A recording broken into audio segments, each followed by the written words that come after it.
And yes, I'm still on a tangent about what the fuck happened last night at Snowfall. I waited my ass until midnight, until Hulu put that motherfucker on at midnight.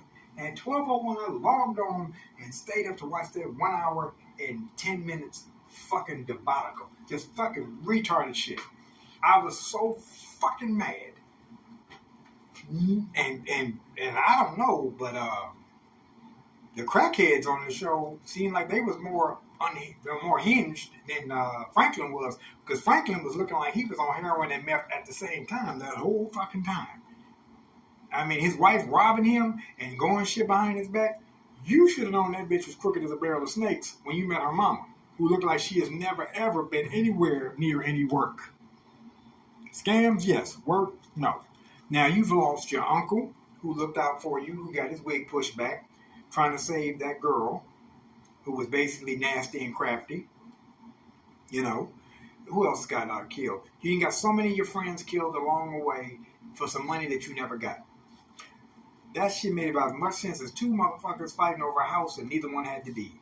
Stupid as hell. And then, most people, we stayed up all night to watch this shit. Don't that remind me of? Remember Geraldo Rivera? Yes, I'm that old.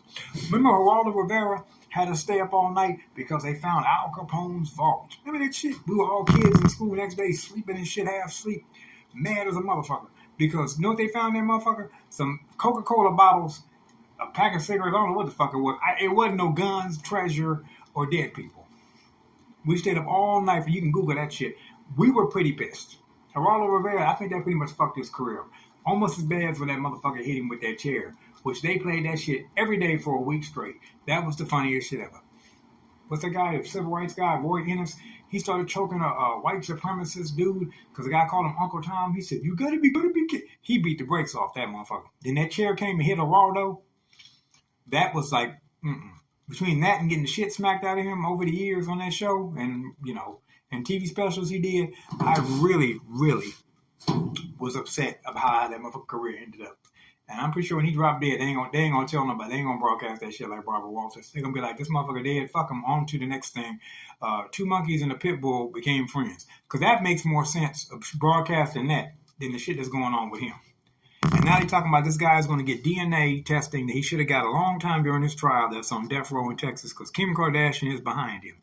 Guess what? They were going to do that because Kim Kardashian is behind him. They're not just going to execute him. If they let a bitch out that was going to get life in prison for trafficking because Kim said so, y'all need to start writing Kim instead of your congressman.